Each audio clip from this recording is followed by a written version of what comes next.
오늘은 왜 예수님은 제자들을 부르셨을까라는 제목으로 하나님의 말씀 전하도록 하겠습니다. 대학교에 진학할 때나 직장에 취업을 하기 위해서는 시험이나 면접을 봅니다. 이때 시험 점수나 또 자기소개서나 이력서를 통해서 자신이 어떤 사람인가를 나타내야 하지요. 토익이나 토플 성적은 그 사람의 영어 능력이 얼마나 되는지를 알려주는 척도입니다. 자기소개서나 이력서에 나타나는 스펙은 곧 그 사람을 택했을 때 학교나 또 기업이 얻게 될 이익을 의미합니다. 그렇게 학교는 성적이 높은 학생을 합격시키고 기업은 스펙이 좋은 사람을 채용합니다. 그래서 요즘 같은 취업이 어려운 때의 청년들은 스펙하며 자격증 하나라도 더 따려고 하는 것이죠. 그렇다면 예수님의 제자들은 어떠한 기준에 의해서 예수님의 제자가 되었을까요? 예수님의 제자들은 요즘 말하면 학점이 높거나 스펙이 좋은 사람들이었을까요? 사실 예수님의 제자들은 스스로 예수님의 제자가 되기 위해 예수님을 찾아가지는 않았습니다. 예수님께서 일방적인 선택에 의해서 예수님의 제자들을 선택하셨기 때문입니다. 그렇다면 예수님은 어떤 기준을 가지고 제자들을 선택하셨을까요? 그 전에 먼저 우리는 예수님께서 제자들을 택하여 부르신 목적에 대해서 알아야 합니다.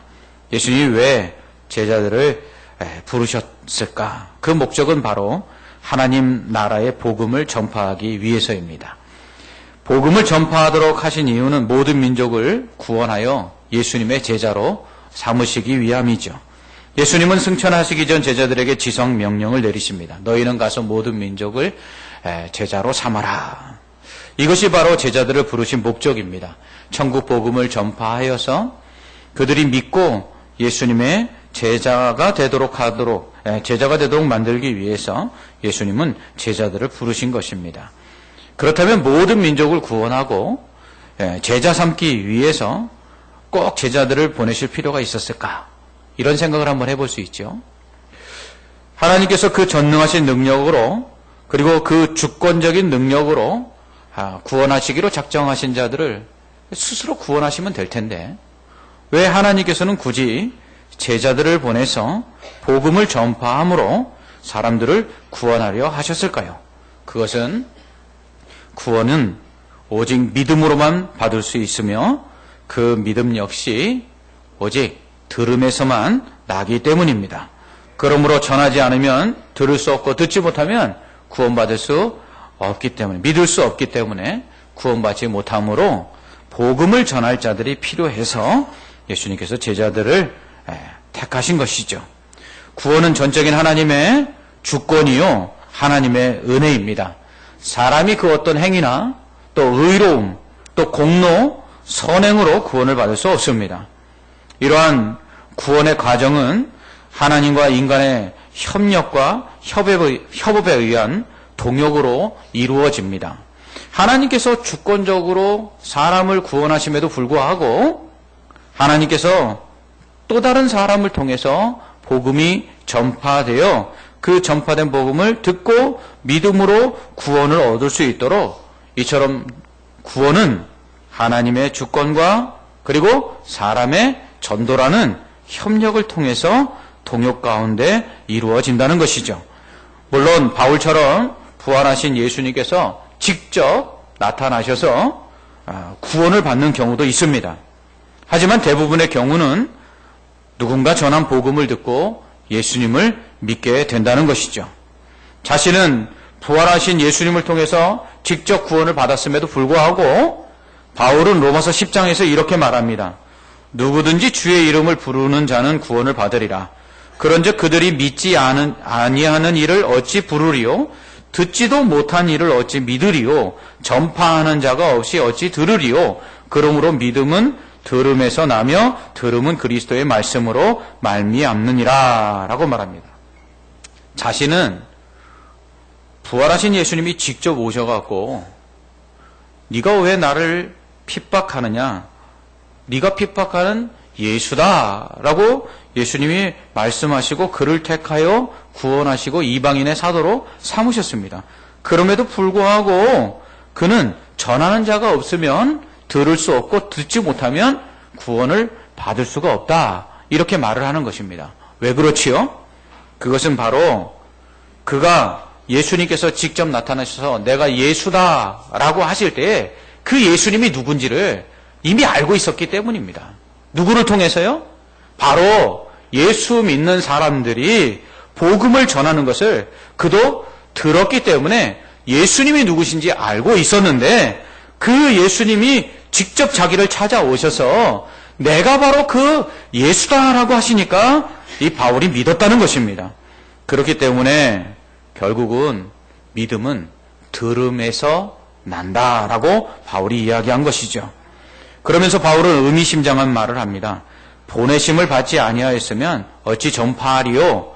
기록된 바 아름답도다. 좋은 소식을 전하는 자들의 발이요 함과 같으니라 라고 말합니다. 즉 복음을 전하는 것도 보내시는 그 분이 계셔야지만 그 보내심을 받아서 전파할 수 있다는 것이에요. 그러니까 전도는 아무나 하는 게 아닙니다. 하나님께서요 이 복음을 전할 수 있도록 전도할 수 있도록 보내신 자들만이 하는 것이죠. 제자라는 예수님의 이 제자들이라는 이 말뜻에는 우리가 또 사도라고 부르는 이 의미가 포함되어 있죠. 사도란 보내심을 받았다라는 것입니다. 복음은 전파를 위해서 하나님께서 특별히 택하여 보내신 자들에 의해서 복음이 전파되어 그 복음을 듣는 자들이 듣고 믿음으로 구원을 받는 것이죠. 그런 의미에서 복음을 전파하는 것 하나님의 보내심을 받은 자들의 특권이라는 것입니다. 이렇게 예수님께서 제자들을 부르신 이유는 그들에게 복음을 전할 수 있는 특권을 주시기 위해서, 권세를 주시기 위해서 그들을 부르신 것입니다. 또한 구원하시기로 작정된 자들을 구원하시는 데 있어서 그들과 동역하시기 위해서 그들을 부르신 것입니다. 바울은 고린도 교회를 향해서 우리는 하나님의 동역자들이요 라고 말합니다. 스스로 계시기에 모든 것을 혼자서 다 하실 수 있는 전능하신 하나님이 왜 사람을 구원하는 일만은 혼자 하시지 아니하시고 이처럼 사람의 힘을 빌려서 그들이 전파함으로 전도함으로 구원을 하시는 것일까요? 왜 하나님은 구원 사역에 있어서 인간과 동역을 하시는 것일까요? 그 이유는 지난 시간에 말씀드렸어요. 구원은 하나님의 능력으로 하나님의 은혜 가운데 우리가 받는 것임을 알게 하시기 위함이라는 것이죠. 전도를 했어요. 사람이 전했어요. 그래서 그 전한 복음을 듣고 사람이 믿었어요. 그런데 왜 구원은 전적으로 하나님이 행하신 일이라는 것입니까? 그 이유는 전도라는 방법으로 구원을 얻는 것이 어찌 보면 너무나 허무맹랑하기 때문에 그렇습니다. 전도란 전파된 복음을 들은 사람이 그 복음 속에 나타나 있는 그 예수님을 영접하고 믿으면 구원을 받는 것이죠. 그런데 이게 얼마나 허무맹랑해 보입니까? 심지어 어리석어 보이기까지 하죠. 여러분 그냥 예수 믿는데 뭐 어떤 헌신을 하거나 아니면 우리가 구원을 받기 위해서 하나님 앞에 대단한 일을 해서 또는 의로운 행위나 선행을 해서 구원받는 게 아니라 그냥 예수 믿으세요. 그 말을 듣고 예수님을 믿으면 구원을 받는다고 하니 참 이 너무 쉬운 이 구원의 방법이 때로는 허무맹랑해 보이는 것이죠. 그 이유가 무엇입니까? 너희가 이렇게 간단한 방법으로 너희가 행한 것이 아무것도 없이 구원을 받을 수 있다. 이처럼 내가 너희를 내가 구원한 것이다. 그것을 하나님께서 보여주시기 위해서 전도라는 방법을 통해 사람들을 구원하시는 것입니다. 또한 전도는 하나님께서 복음을 듣는 자들을 비롯한 죄인들을 끝까지 포기하지 아니하시고 사랑하신다는 사실을 보여주는 하나님의 사랑의 표현입니다. 하나님께서요 이스라엘 백성에게 선지자들을 보내십니다. 그들은 어떤 백성입니까? 패역하고 완악하여 하나님이 보내신 선지자들의 말을 듣지 않는 백성이에요. 그럼에도 불구하고 그들이 듣든지 아니 듣든지 하나님이 부지런히 이 선지자들을 보내십니다. 그 이유가 무엇입니까? 패역하고 완악하여 하나님의 말씀을 듣지 않는 이스라엘 백성에게 에스겔 선지자를 보내면서 하나님께서 이렇게 말씀하십니다. 그들은 패역한 족속이라. 그들이 듣든지 아니 듣든지 그들 가운데 선지자가 있음을 알지니라. 무슨 말씀입니까? 그들이 안 들을 거 내가 아는데 그들이 안 들어도 너는 가서 좀 전해.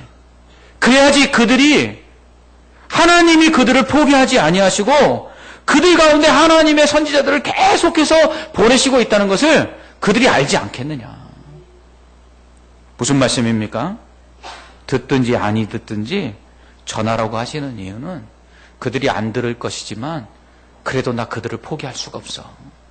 그래서 내가 너를 보내서 그 죄인된 패역한 이스라엘 백성들을 여전히 하나님이 내가 사랑하고 있다는 것을 알리고자 내가 너를 보내는 거야. 그러니까 그들이 듣고 돌아오면 내가 너무너무 좋겠지만 그렇지 않는다 할지라도 그들을 향한 포기할 수 없는 내 사랑을 너를 통해서 좀 전하기를 원한다. 이게 하나님께서 우리에게 전도하라고 하시는 이유입니다. 어떤 여자 성도님이 저에게 찾아오셔서 이렇게 말씀하셨어요. 목사님, 이제 하나님은 내 남편 구원에 대해서 이제 포기하신 것 같습니다. 왜요? 수십 년을 복음을 전했지만 믿지 않고 교회를 안 나오니까요. 그래서 제가 그분께 그렇게 말씀드렸어요. 하나님이 포기하신 게 아니라 당신이 포기하려고 하는 겁니다. 하나님은요, 절대로 우리를 포기하지 않는 분이십니다.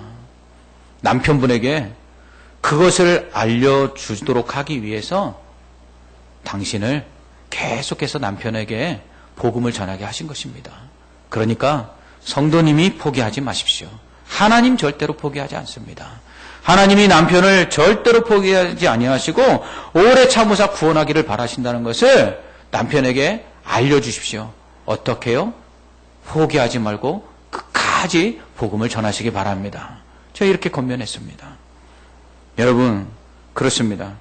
하나님께서 우리에게 전도하라고 하시는 이유는 뭐냐면 그들이 잘 듣고 들은 후에 회개하고 돌아올 것을 기대하셨기 때문이 아니라 듣지 않는다 할지라도 그들을 향한 하나님의 사랑이 포기하실 수 없는, 끊을 수 없는 하나님의 사랑이라는 것을 알도록이라도 하게 하려고 우리에게 전도하라 하시는 것입니다.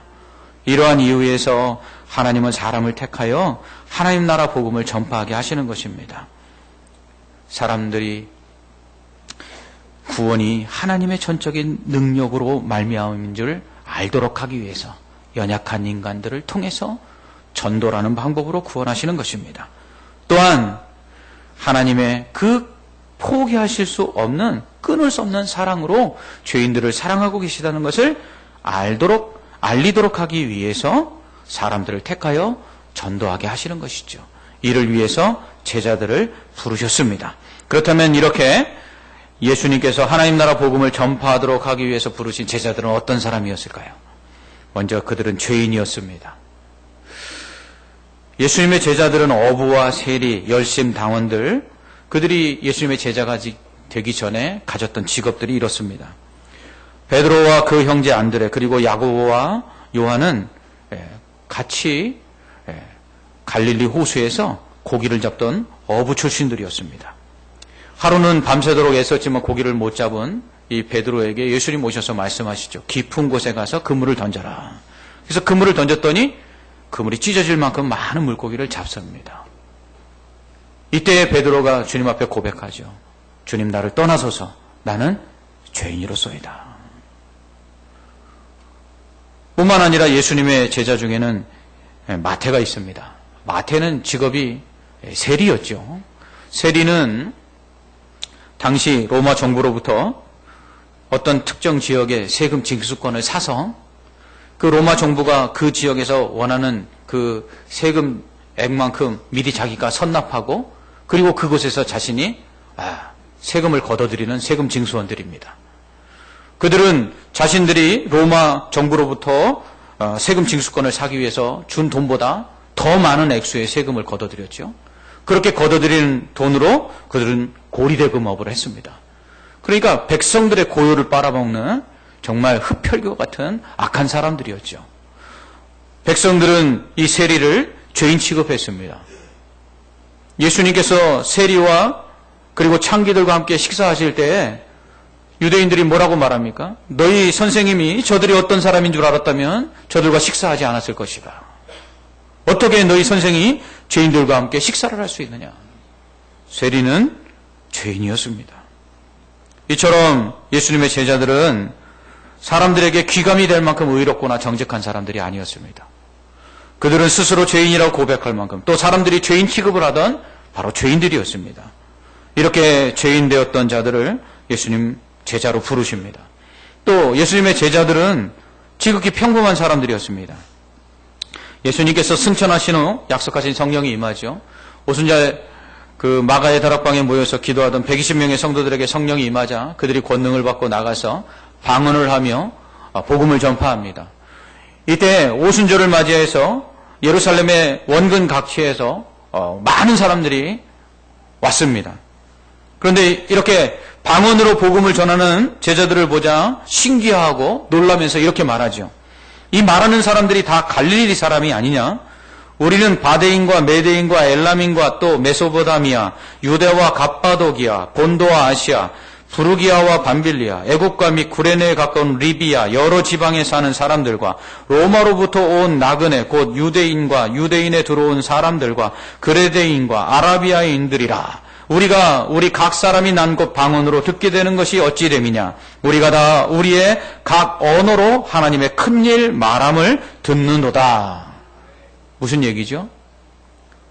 최소 15개에서 20개 이상 지역에서 유대인들과 이방인들이 이제 예루살렘에서 오순절을 지내기 위해서 제사를 드리기 위해서 왔는데 제자들이 성령을 받고 방언으로 복음을 전하는데 그들이 유대말로 들리는 것이 아니라 각 자기가 태어난 곳의 방언, 곧 자기의 언어로 그 복음을 듣습니다. 뿐만 아니라 성령을 받은 성도들이 복음을 전하자 제사장과 사두개인들이 이를 싫어하여 제자들을 붙잡아서 신문합니다. 이때 베드로가 성령이 충만하여 예수 그리스도를 담대히 증거합니다. 그러자 그들이 이렇게 말합니다. 야, 저들이 원래 학문 없는 범인인 줄 알았는데 어떻게 병을 고치며 어떻게 저렇게 방언을 말하는가라고 놀랍니다. 이처럼 제자들은 배운 것이 없는 평범한 사람들이었습니다. 아마 가룟 유다가 예수님과 제자들의 돈꾀를 맡은 이유도 이 모두 12명의 제자 중에 11명은 북부 갈릴리 출신인데 이 가룟 유다만 남부 출신이었거든요. 그나마 좀 셈을 잘 할 줄 알았기 때문에 가룟 유다가 돈꾀를 맡았던 것 같습니다. 그만큼 이 나머지 제자들은 북부 갈릴리 지역에서 갈릴리 출신으로 사람들이 이방인 취급하고 그리고 죄인 취급하고 그리고 배운 것이 없는 지극히 평범한 사람들이었다는 것입니다. 예수님은 탁월한 능력을 가진 사람들이 아닌 평범한 이 사람들을 제자로 부르신 것이죠. 뿐만 아니라 제자들은 잘못된 목적을 가지고 예수님을 따릅니다. 예수님은 베드로를 부르시면서 고기를 낚지 말고 사람 낚으라고 하시죠. 곧 심판받아 지옥에 떨어질 사람 이렇게 건져내서 구원 얻는 천국에 들여보내라는 것입니다. 이렇게 사람을 구원하는 예수님의 제자가 되기 위해서 예수님은 십자가를 지고 자기를 부인하고 예수님 따르라고 말씀하십니다. 인자가 온 것은 섬김을 받으려 함이 아니라 섬기려고 왔다라고 예수님 말씀하십니다. 그러면서 예수님처럼 섬기는 자가 되라고 말씀하시죠. 그러나 제자들은 예수님의 가르침과는 전혀 다른 목적으로 예수님 따릅니다. 그들은 예수님께서 예루살렘에 들어가셔서 왕위에 오르시면 그 오른쪽과 왼쪽 그 자리를 탐하여 예수님을 따릅니다.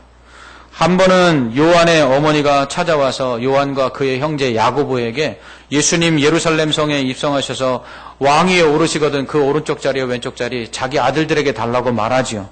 이에 난리가 납니다. 베드로를 비롯한 제자들이 요한과 야고보에게 화를 내며 그 자리가 어찌 너희 자리냐, 그 자리가 우리 자리다 하면서 서로 싸웁니다. 그런데 이렇게 예수님의 오른쪽 왼쪽 자리를 놓고 싸우는 제자들에게 예수님께서 며칠 전에 뭐라고 말씀하셨냐면, 야, 내가 유대인들에게 붙잡혀 고난받고 십자가에 달려 죽을 거야. 그렇게 말씀하셨거든요. 무슨 말씀입니까? 내가 너희를 구원하기 위해서 내가 십자가에서 고난당하고 죽을 거야. 이렇게 말씀하세요. 그런데 이 예수님의 말뜻이 무엇인지를 이해를 못하니까 예수님 십자가에 달려 돌아가신다고 하는데 왼쪽 오른쪽 그건 우리 거라고 이야기하고 싸우고 있는 것입니다. 예수님을 따르는 많은 사람들에게 예수님께서 이렇게 말씀하십니다. 내가 진실로 진실로 너희에게 이르노니 너희가 나를 찾는 것은 표적을 본 까닭이 아니요 떡을 먹고 배부른 까닭이로다 라고 말씀하십니다. 예수님을 따랐던 많은 사람들이요, 예수님을 따른 이유가 표적, 기적, 그것을 통해서 예수님이 누구신지를 알기 위해서 따른 게 아니라 떡 먹으려고, 자신들의 병 고침을 받으려고, 자신들의 필요를 따라 예수님을 따랐다는 것이죠. 그런 사람들과 달리 제자들에게는 뭐라고 말씀하시냐면 썩을 양식을 위하여 일하지 말고 영생하도록 있는 양식을 위하여 하라. 이 양식은 인자가 너희에게 주리니 인자는 아버지 하나님께서 인치신 자니라. 아멘. 곧 예수님 믿고 구원받기 위해서 예수님 따르라는 거예요. 그러나 제자들은 이러한 예수님의 말씀을 가까이서 3년 동안 들었는데도 불구하고 그들의 마음은 전혀 다른 곳에 있었어요. 즉 예수님을 따른 이유가 출세하기 위해서였습니다. 섬기기보다 섬김을 받기를 원해서 예수님 따랐습니다. 십자가를 지기보다 면류관 쓰고 싶어서 예수님 따랐습니다. 예수님의 제자들은 이런 사람들이었습니다. 그들은 탁월하지도 않았어요. 평범했던 사람들입니다. 하지만 그들은 예수님을 따르는 목적이 예수님이 그들을 부르신 목적과 달랐어요.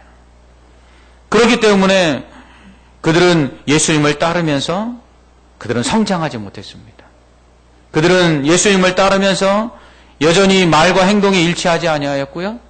그리고 서로 다투고 시기하며 분쟁하였습니다. 이러한 제자들의 본연의 모습은 예수님께서 십자가를 지실 때 여실히 나타납니다. 배신하죠. 부인하죠. 도망치죠. 믿지 않습니다. 실망하여 낙심하여 예수님을 떠납니다. 자신들이 원하듯이 예수님께서 예루살렘 성에 입성하여 왕위에 오르기는커녕 십자가에 달려 돌아가시게 되자 예수님 부인하고 예수님 배신하고 심지어 노예 한 사람의 몸값을 받고 예수님을 팔기도 하고 낙심하여 예루살렘을 떠나기까지 합니다. 이처럼 예수님께서 그들을 부르신 목적과 전혀 다른 목적으로 예수님을 따랐기에 예수님이 십자가에 달려 돌아가실 때 그들은 예수님을 버리고 다 도망간 것이죠. 도마라는 제자를 통해서 우리는 이러한 제자들의 모습을 여실히 볼 수가 있습니다. 도마라는 이름은요, 쌍둥이란 뜻입니다. 그러니까 도마는 쌍둥이였던 것이죠. 예수님께서 친구 나사로가 죽었다고 할 때에 이제 베다니로 가시려고 합니다. 그때 제자들이 말립니다. 방금도 유대인들이 돌로 치려 하는데 또 그리로 가셔서 돌에 맞으려고 하십니까? 라고 말립니다. 이때 도마가 뭐라고 말하냐면 우리도 주와 함께 죽으러 가자 이렇게 말합니다. 제자들이 대부분 성격이 베드로 같은 것 같아요. 모두 다 예수님 버리고 도망칠 거라고 부인할 거라고 예수님 말씀하실 때 다 버려도 나는 안 그럴 겁니다 라고 호언장담했던 베드로. 근데 결국 예수님 부인하고 저주하고 맹세하지 않습니까? 다혈질인 사람들의 특징이 뭐죠? 말이 앞서는 거죠. 그리고서는 그 말을 지키질 못해요. 제자들은 말과 행동이 일치하지 않는 사람들이었어요. 또한 예수님께서 처소를 예배하러 가신다고, 내가 하늘에 처소를 예배하고 그 다음에 준비되면 와서 너희와 함께 그 예비된 처소에 같이 갈 것이라고 말씀합니다. 그러면서 제자들에게 뭐라고 말씀하시냐면 내가 가는 곳이 어디인지 너희가 알며 그곳으로 가는 길도 너희가 안다 이렇게 말하죠. 적어도 3년을 예수님 따라다녔으면 예수님이 어디로 가시는지, 하늘로 올라가시는지, 그리고 그 하늘로 가는 길이 오직 길이요 진리요 생명 대신 예수 그리스도를 믿는 것이라는 것을 적어도 알아야 되는데 도마가 뭐라고 이야기하냐면 이렇게 뻔뻔스럽게 대답합니다. 주여 주께서 어디로 가시는지 우리가 알지 못하거늘 그 길을 어찌 알겠사옵나이까. 3년을 배워도 아는 게 하나도 없죠. 그러니까 믿음도 안 자랍니다. 제자들이 예수님이 부활하셨다고 말하는데 그 자리에 없었다고 도마가 크게 말합니다. 야, 나는 봐야 믿겠어. 예수님 손에 그 못자국, 그 허리에 창자국 내가 손으로 만져봐야 나 믿겠어. 예수님이 나타나셔서 그에게 손에 못자국과 허리에 창자국을 만져보게 하시죠. 그런 후에 뭐라고 말씀하십니까? 보고 믿는 자보다 보지 않고 믿는 자가 복되다라고 말씀하십니다. 제자들은 이처럼 출신도 좋지 않고요. 배움도 많지 않고요. 예수님을 3년 동안 따라다녔어도 그 믿음이 자라지 않는 연약한 사람들이었습니다. 예수님이 무엇 때문에 오셨는지 또 어디로 가시는지도 알지 못하던 사람들입니다.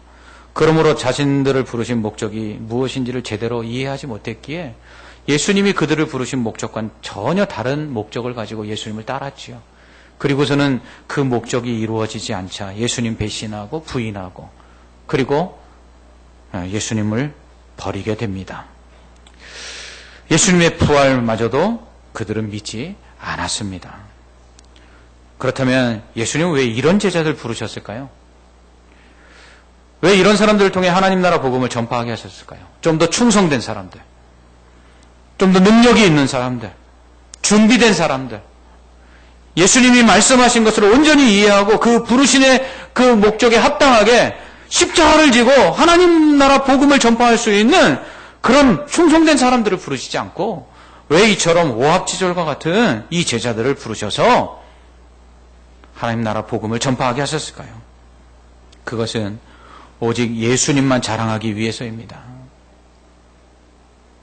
바울은 육체에 행한 할 일을 자랑하는 유대인들을 향해서 자신도 육체로는 자랑할 것이 많다고 말합니다. 하지만 그 모든 것을 배설물로 여긴다고 말하죠. 이는 오직 자기가 예수 그리스도만 자랑하기 위해서라고 말합니다. 십자가만 자랑하기 위해서라고 말합니다. 그래서 바울은 나의 나됨은 주의 은혜다라고 고백하지요. 그는 데살로니가 교회를 향해서도 똑같은 말을 합니다. 형제들아 너희를 부르심을 보라. 육체를 따라 지혜로운 자가 많지 아니하며 능한 자가 많지 아니하며 문벌 좋은 자가 많지 아니하도다. 그러나 하나님께서 세상에 미련한 것들을 택하사 지혜 있는 자들을 부끄럽게 하려 하시고 세상에 약한 것들을 택하사 강한 것들을 부끄럽게 하려 하시며 하나님께서 세상에 천한 것들과 멸시받는 것들과 없는 것들을 택하사 있는 것들을 폐하려 하시나니 이는 아무 육체도 하나님 앞에 자랑하지 못하게 하려 하심이라. 너희는 하나님으로부터 나서 그리스도 예수 안에 있고 예수는 하나님으로부터 나와서 우리에게 지혜와 의로움과 거룩함과 구원함이 되셨으니 기록된 바 자랑하는 자는 주 안에서 자랑함과 함과 갚게 하려 함이라. 아멘.